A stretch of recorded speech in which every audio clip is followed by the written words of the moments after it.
Hello po mga kababayan, si Dante Maravillas. Dito muna tayo uli sa ating podcast, Life with Dante M. Kasi may magandang balita para sa ating mga OFWs, pati sa ating mga kababayang Filipino na nandito sa ating bansa. Tama yung naging desisyon ng ating gobyerno na voluntary repatriation lang yung ginawang policy.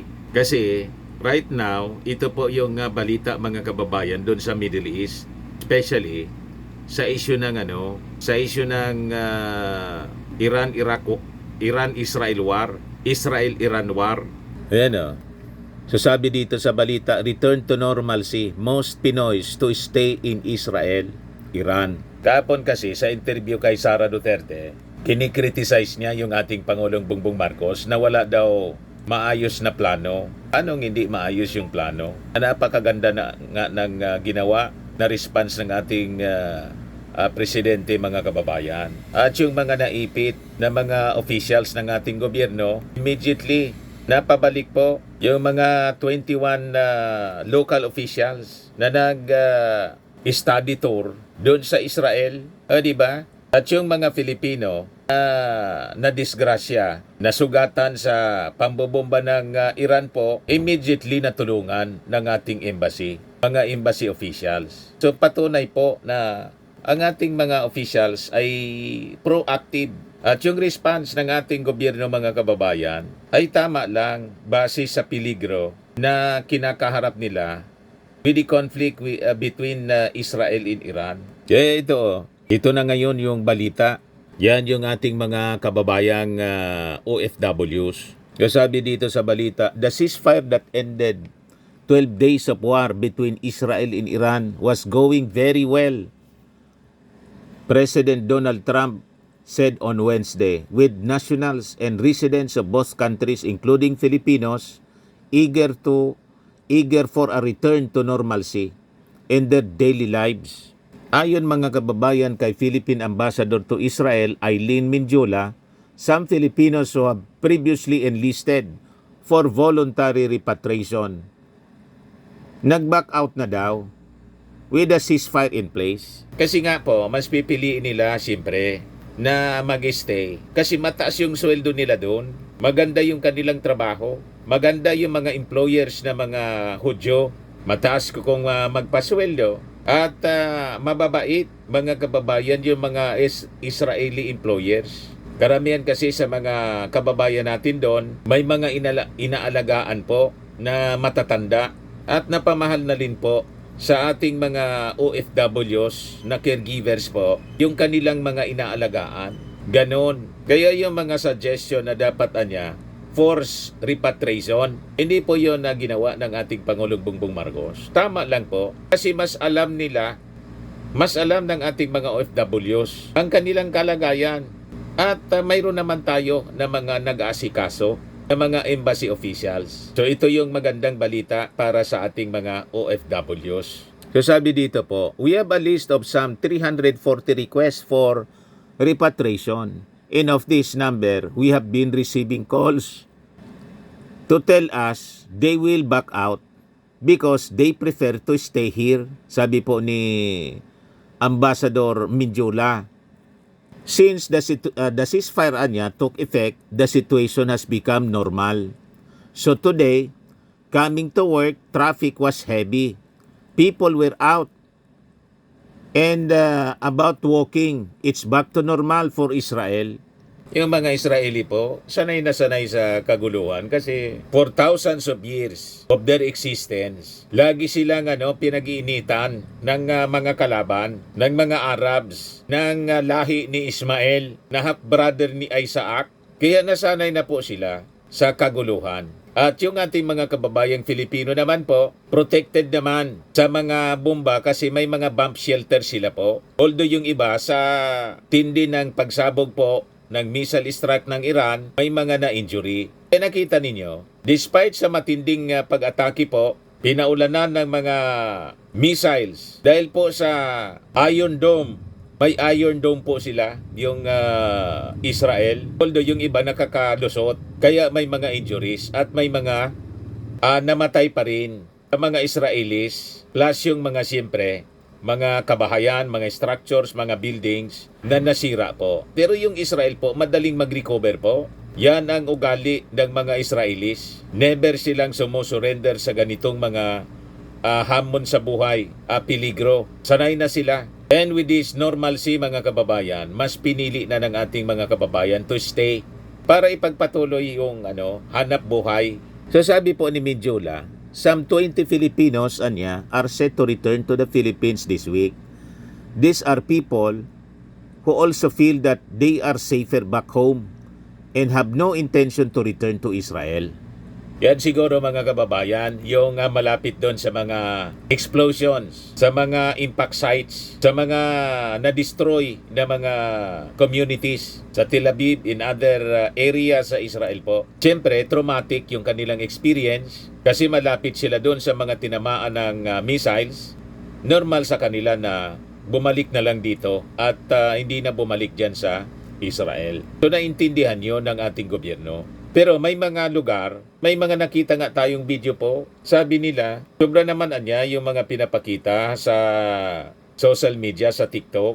Yung iba kasi, pinipiki na po. Hindi man totoo na yung lugar namin, durog-durog na. Tahimik dito sa amin. Hindi man po pwede na lahat na areas doon sa Israel, lahat ng mga nagtatrabaho, ng mga OFWs, pwersahin na umuwi. Kaya yun ang policy ng ating gobyerno, yun ang sinabi ng ating Pangulo, tutulungan nila yung mga voluntary gustong umuwi kasi they feel hindi sila ligtas, tutulungan ng gobyerno. Pero hindi po pwersahin yung mga ayaw bumalik at alam nila safe naman sila sa kanilang lugar, alangan naman pabalikin dito, di ba? So sayang kasi yung hanap buhay. Buti kung naka-recover na tayo totally sa ating economy at mayroon nang maraming opportunities dito. Pero pag halimbawa, yung mga umuwi dito, tutulungan pa rin ng ating gobyerno na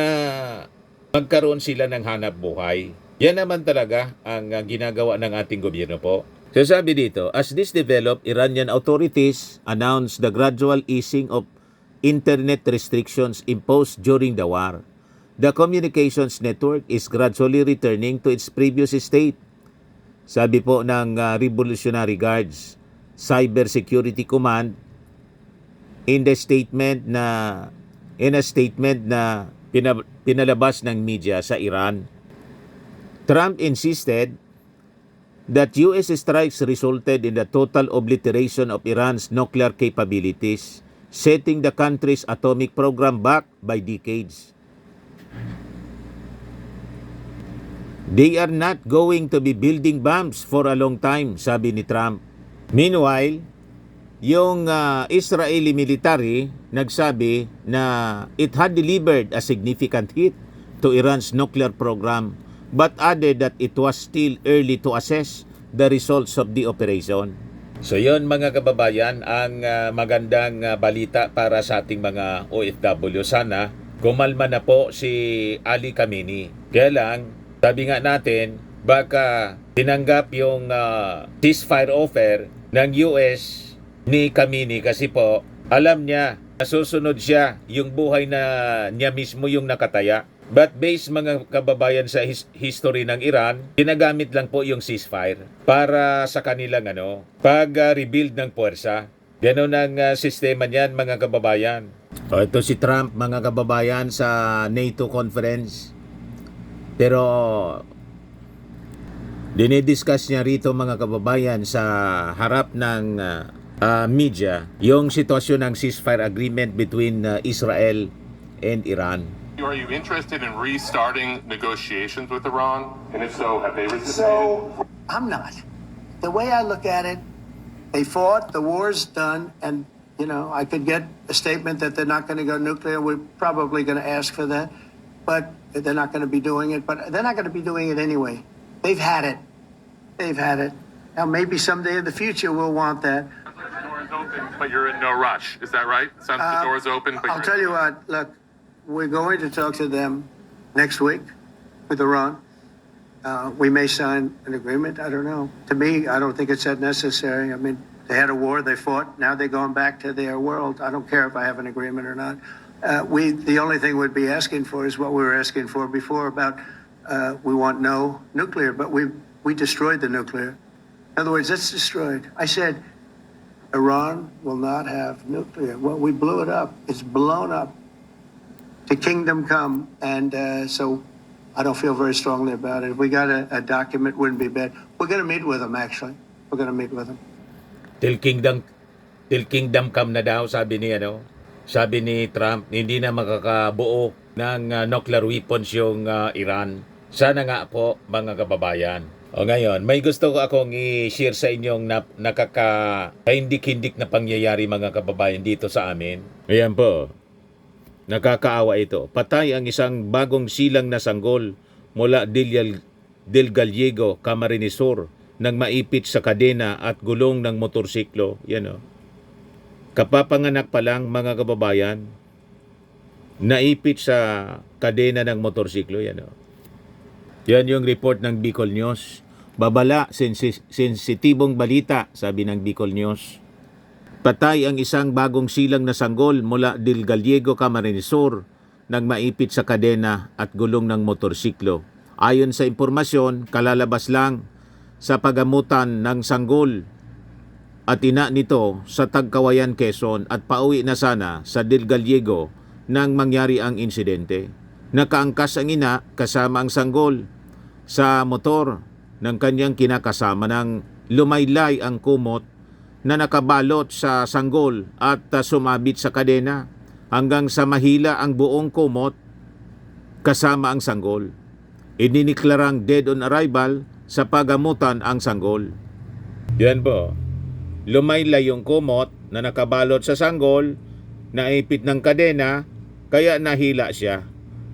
Ayan na po, naipit, patay yung sanggol na bagong silang. Mag-ingat po tayo kapag sakay sa motor. Kung sana, mga kababayan, nag-tricycle na sana. Di ba? Kasi bagong panganak yung nanay. Kaya lang, siguro inisip ng pamilya, may motor man lang anya tayo. Kaya lang, hindi niya napansin, lumaylay pala yung kumot na nakabalot sa sanggol. Siyempre, matakbo, umiikot yung kadena, kinain ng kadena yung kumot, diretsong kinain yung nakabalot na sanggol sa kumot. So napisak yung sanggol, mga kababayan. Kahindik-hindik na pangyayari at nakakalungkot po. So anyway, ganun talaga po ang buhay minsan. Condolence na lang sa family. Hindi naman minention kung ano yung pangalan ng pamilya, yung nanay at tatay.